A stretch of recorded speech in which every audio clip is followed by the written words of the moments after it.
Hello everybody. So nice to meet you. 네, 오늘은 어제 팔품사와 주요소에 이어서 동사 쓰임을 좀 살펴보도록 하겠습니다. 네, 제 수업은 보통 이 세 챕터를 일단 기본으로 잡아놓고 그 다음에 절까지 가게 되는데요. 절까지 해서 그렇게 4개의 섹션으로 나누고 그 다음 바로 실전으로 들어가는데요. 자, 동사 오늘 살펴보겠습니다. 어제 강조했었던 내용, 앞 수업에서 강조했었던 내용, 팔품사 알아야 되고 그 다음에 주요소 알아야 된다고 하였습니다. 그래서 이제 그 주제에서 쓰이는 용어들이 어떻게 다른가 그거 기억해 두시라 그랬죠. 네, 그러면 이어가서 동사 들어가 보겠습니다. 동사는 자동사와 타동사로 나뉘어집니다. 그 다음에 자동사가 또 완전 자동사와 불완전 자동사로 나뉘어지죠. 그 다음에 타동사는 완전 타동사와 수요동사 그리고 불완전 타동사이죠. 자, 이 동사표를 보시면서 본 것도 같고 아니면은 뭐 가끔씩 들었던 기억은 난다. 네, 이런 분들 대부분 그러실 것 같아요. 네, 왜냐하면 보통 교과서나 아니면은 학원 또는 학교에서 선생님들이 수업을 하실 때 이걸 어떻게 설명을 하는가 하면은 1, 2, 3, 4, 5 형식이라고 그래갖고요. 네. 1형식, 2형식, 3형식, 4형식, 5형식 이렇게 부르죠. 네. 자, 이 지금 고유명사가 있는데 그렇게 대체를 쓰는 거는 그거는 이제 매우 불온한 의도를 가지고 있다. 뭐 이렇게 저는 얘기를 합니다. 네. 왜 그 이름이 있는데 왜 굳이 1, 2, 3, 4, 5를 쓰는지 모르겠어요. 네. 그게 어떻게 시작이 된 일인지는 모르겠는데 이 문법이라는 이 과목 자체의 특성은 뭔가 하면 이 학문의 특성은 문법이라는 학문의 특성은 잘 따져야 되는 겁니다. 그러니까 아주 이제 이름을 이렇게 네이밍을 붙여줄 때 학자분들이 이 문법을 주로 학습을 그 학문으로 삼은 분들은 아주 까다로운 분들이에요. 잘 따집니다. 그렇기 때문에 이런 네이밍들이 이름이 붙여질 때는 이제 명백한 이유가 있거든요. 그래서 그 이름을 중요하게 생각하지 않고 학습을 하게 되면 이제 대혼란이 오게 되는데요. 네. 중요한 점이라 강조하다 보니까 얘기가 길어졌는데 뭐가 그렇게 중요한지 보여드릴게요. 자, 여기 불완전이라는 말이 붙어 있죠. 불완전. 불완전이라는 말의 의미가 있을 거 아니겠어요. 그냥 갖다가 붙이진 않았거든요. 네. 불완전은 보가 있는 동사라는 뜻이에요. 보가 있는 동사. 그러니까 보호가 있는 동사는 이 불완전이라는 말을 붙이자 이렇게 됐다는 거죠. 그 다음에 타동사는요. 타동사란 이거는 목적어가 있는 동사라는 뜻이에요. 목적어가 있는 동사. 그래서 결국은 1, 2, 3, 4, 5로 외워버리면은 이제 이 이름이 가지고 있는 특성이 완전히 다 스크리닝이 되어버리니까 가려져 버리니까 이게 이제 동사를 봐가지고는 뭐가 뭔지 알 수가 없으니까 어떻게 하냐면 다시 외우죠. 또 어떻게 외워요? 네, 그러니까 문장을 이렇게 공부하잖아요. 주어와 동사가 있다. 이거는 이제 기본으로 잡고, 네, 그 다음에 불완전히 붙었으니까 주어, 동사, 보호 와야 되고, 타동사는 주어, 동사, 목적어가 오고, 자, 그 다음에 이 수요라는 말도 마찬가지죠. 이걸 사형식 이래버리면은, 네, 이 동사의 특성을 이해를 못하니까 어떻게 해야 됩니까? 네, 외워야 되는 수밖에 없어요. 지금 이렇게 써드리는 이거 다 따로따로 외우죠. 1형식 주어 동사, 2형식 주어 동사 보호 이런 식으로.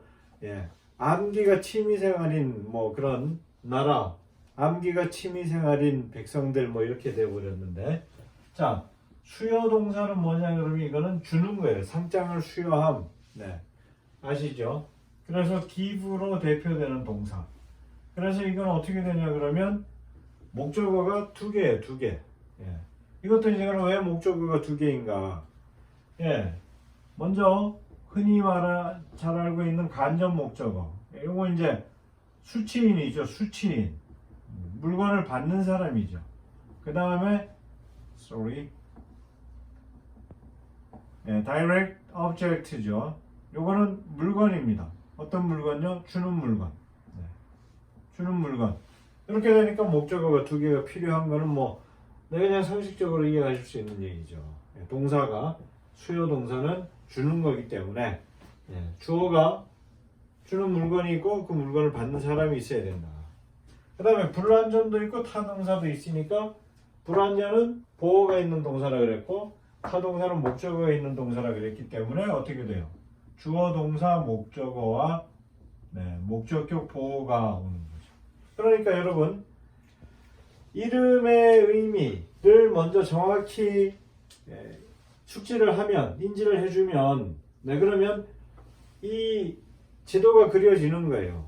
동사를 중심으로 뒤에 어떤 상황들이 펼쳐지는지 지도가 그려지는 거죠.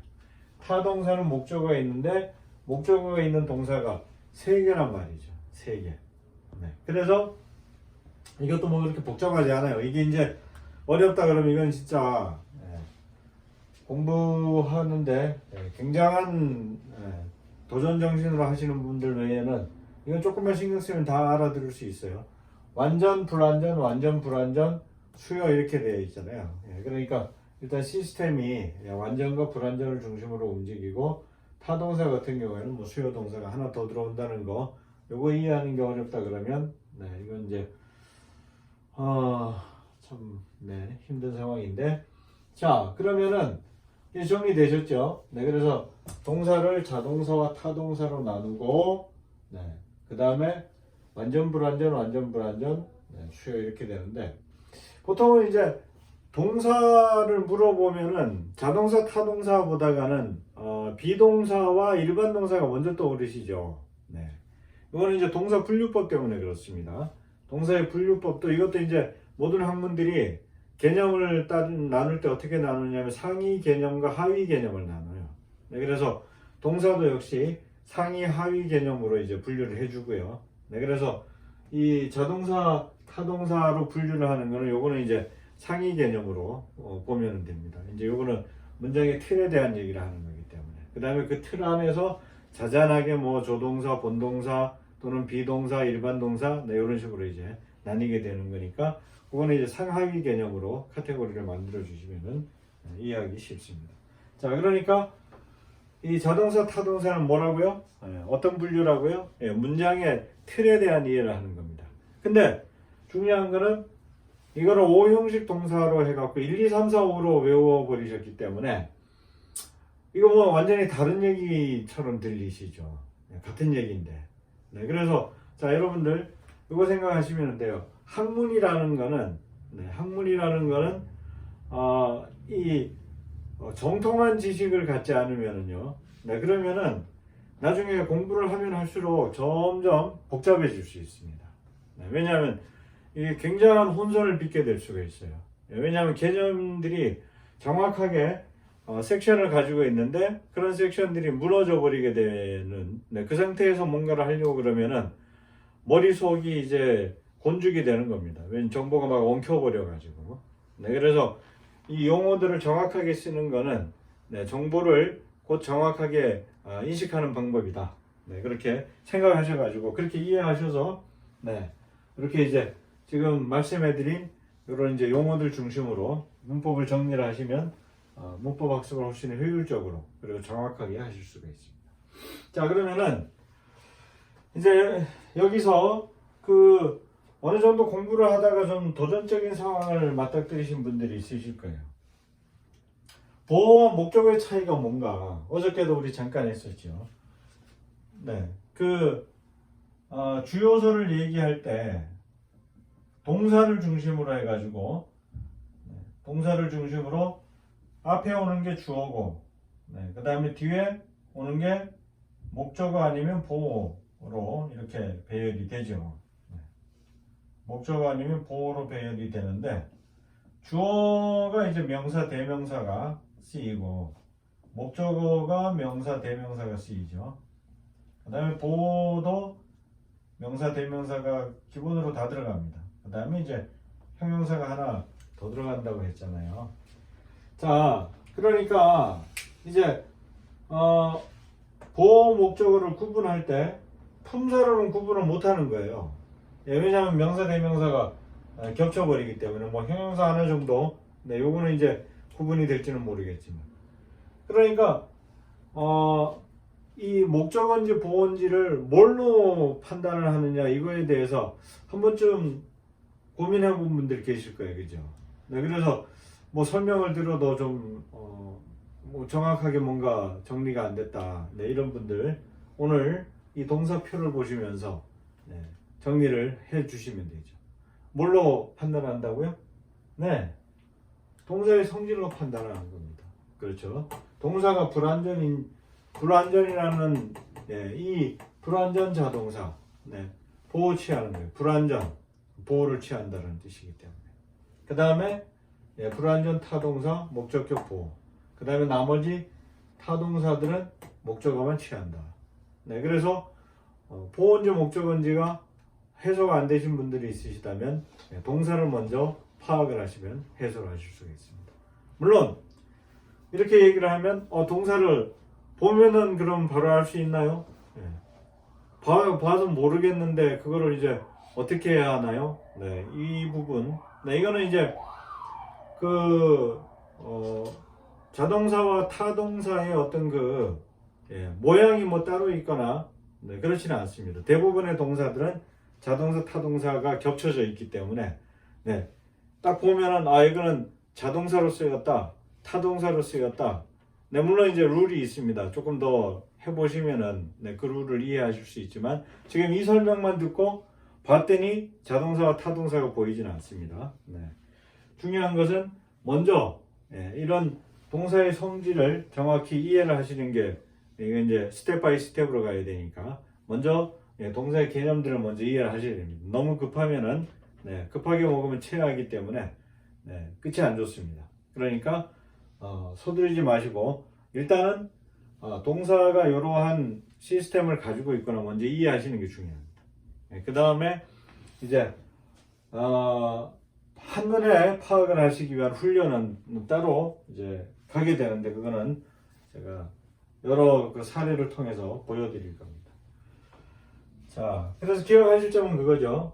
어쨌든 동사의 성질에 따라 가지고 동사가 어떤 동사냐에 따라서 그 명사가 보호가 되기도 하고 목적어가 되기도 하고 이런 결정은 동사가 한다. 요거 꼭 기억해 두시면 되겠습니다. 자, 그러면 동사는 여기까지 보시고요.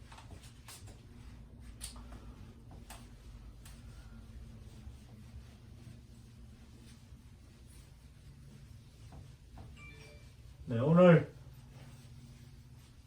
절 맛보기까지 가도록 하겠습니다. 자, 그러면 새 챕터 지금 학습하셨습니다. 팔품사, 그 다음에 주요소, 그 다음에 동사, 이렇게 세 챕터가 이제 문법을 논할 수 있는 그러니까 문법에 대한 어떤 대화를 할 수 있는 용어들이 이 세 챕터 안에 다 들어있다는 거. 그거 꼭 기억하셔야 됩니다. 팔번서 어떻게 외우라 그랬죠? 네. 명대동에 형부가 사는데 이름이 전접감이다. 이렇게 외우라 그랬습니다. 주요서는요, 네 가지. 주동목보. 네, 이렇게 외우시고요. 네, 요거는 이제 외우시는 게 뭐 어렵지가 않으시죠. 제가 암기 위주로 이제 학습자들에게 책임을 떠넘기는 학습을 매우 좀 싫어하는 편인데, 네, 그래도 기본적으로 최소한의 암기는 하셔야 됩니다.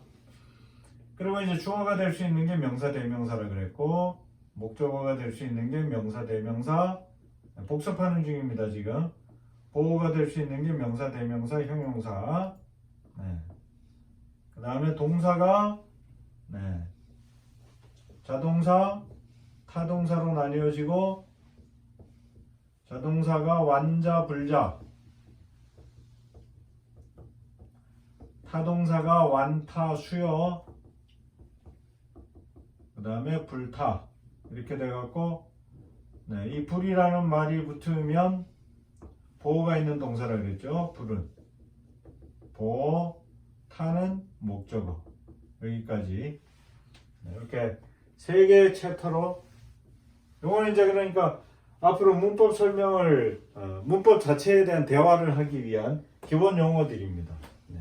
이 용어들을 모르시면 문법 수업을 하는 게 의미가 없다고 봐야 됩니다. 자, 그러면 이제 요거까지 보시고 절 맛배기 들어갑니다. 절. 네, 한국에서는 이제 절이라고 안 부르고 아는 문장 이렇게 부릅니다. 아는 문장. 종속절이. 절이 close죠. close 영어로는. 이거는 주절과 종속절로 나뉘어집니다. 네, 그래서 이 종속절은 원래 뭐 한국어 어법에는 그렇게 발달이 안 돼 있었던. 네, 그래서 이제 나중에 아는 문장 이렇게 들어왔는데 한국어 원래 이제 단문 이렇게 가는 습성이 있었죠.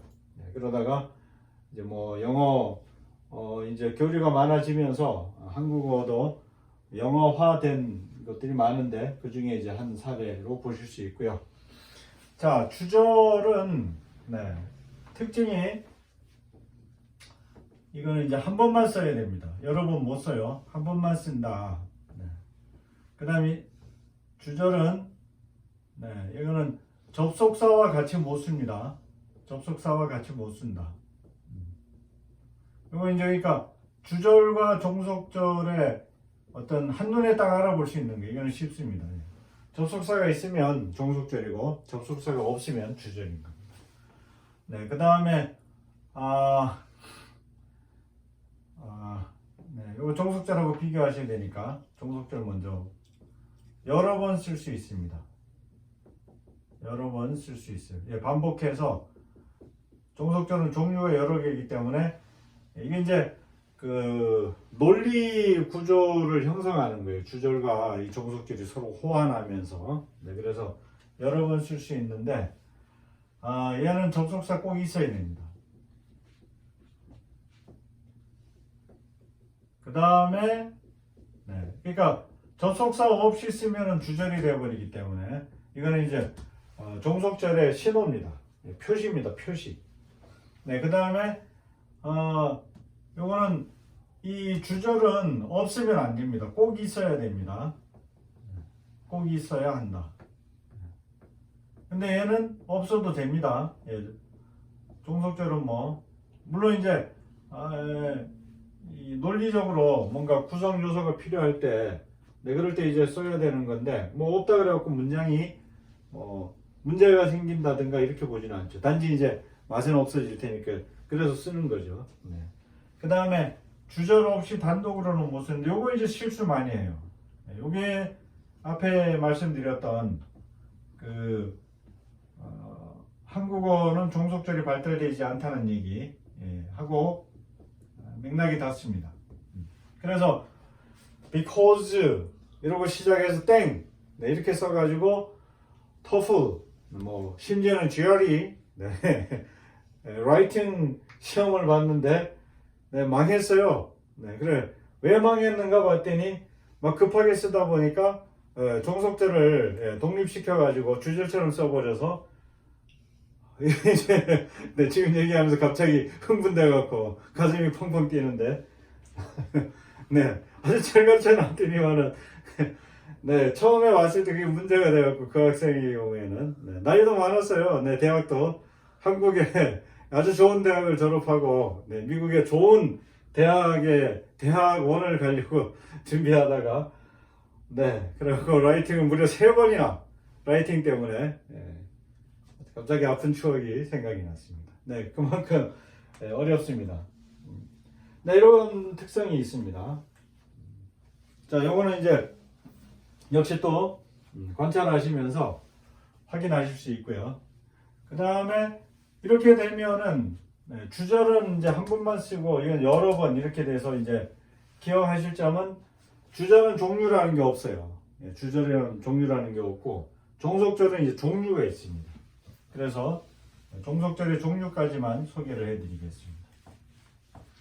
뭐 분류 방식은 네, 약간 좀 뭐 그 교사분들이랄지 아니면 뭐 지필 방향이랄지 그래서 교재에 따라서도 그렇고 약간씩 분류 방식은 이제 다를 수가 있습니다. 그래서 뭐 누구 방식이 뭐 절대적으로 옳으니 뭐 이렇게 접근하실 필요는 없으시고요. 저는 이제 어제도 강의에서 말씀드렸듯이 이 practical 네, 어떤 실전 위주로 분류를 하기 때문에 네, 그래서 재분류 방식이 조금 낯서실 수는 있으신데 네, 아무튼 뭐 네, 저는 이제 라이팅이나 리딩을 실전적으로 해야 되는데 착안을 해가지고 분류를 하는 거니까 양해하시고 네, 보시면 되겠습니다. 먼저 첫 번째 이 종속절의 종류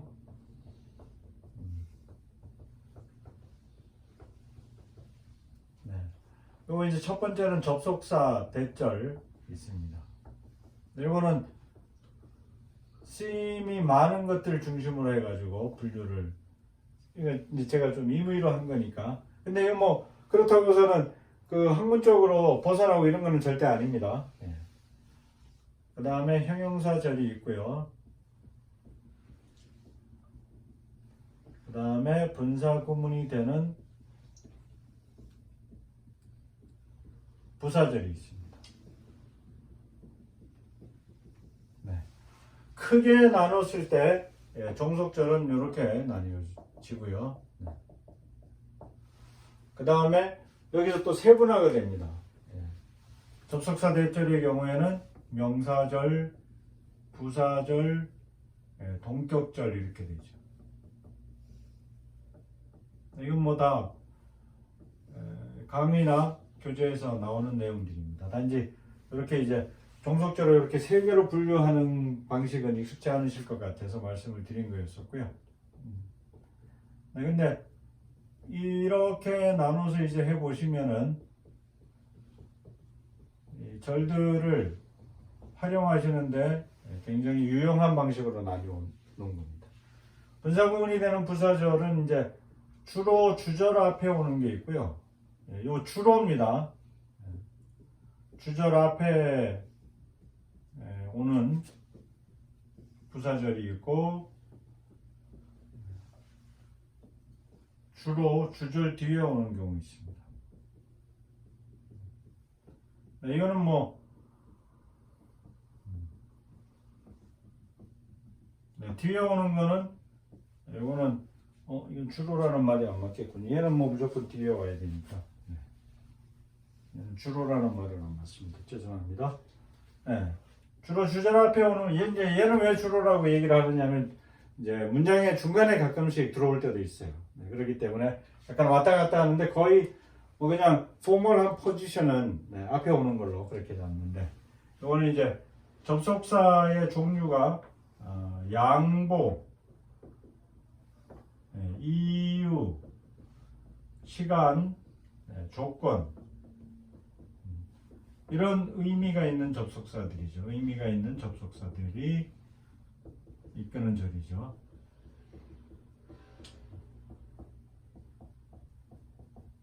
네, 이 절들은 이제 주로 주절 앞에 오고요. 그 다음에 요거는 이제 and와 as가 이끄는 거죠. 얘는 그러니까 연속 동작, 그 다음에 as는 동시 동작이고 부대 상황이라고 그렇게 얘기하기도 하죠. 부대 상황이라고도 얘기합니다. 자, 요거는 이제 여러분들이 라이팅을 하거나 리딩을 할 때 굉장히 논리적인 구조와 관련해 간섭을 많이 합니다. 이 부사들이. 그리고 쓰임이 종류가 많다 보니까 이제 경우의 수가 엄청 많기 때문에 많이 쓰이고, 많이 쓰인다는 얘기는 그만큼 어떤 뭐 양념구실을 톡톡히 한다고 보셔야 되기 때문에 정통하지 않으시면은 어렵습니다. 그러니까 이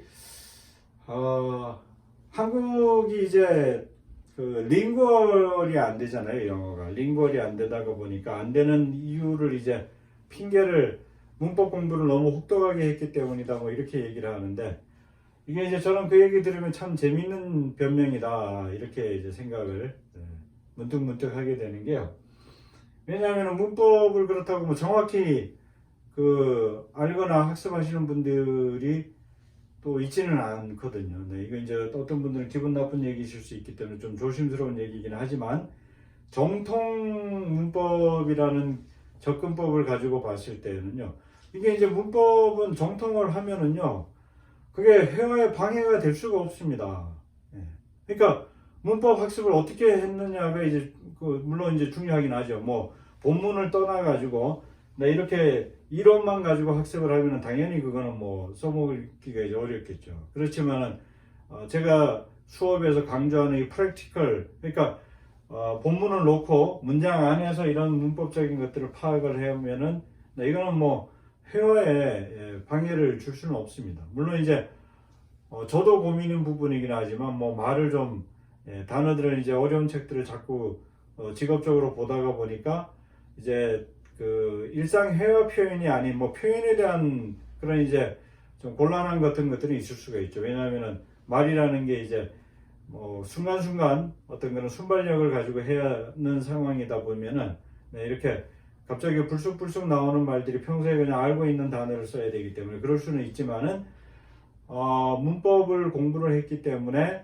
뭐 문장을 만드는데 시간을 많이 걸리게 한다든가, 요거는 이제 사실은 뭔가 학습 방법을 좀 개선을 하면은 될 문제다. 그거는 문법 때문이라는 거는 맞지 않는 변명이다. 이렇게 말씀을 드리고 싶습니다.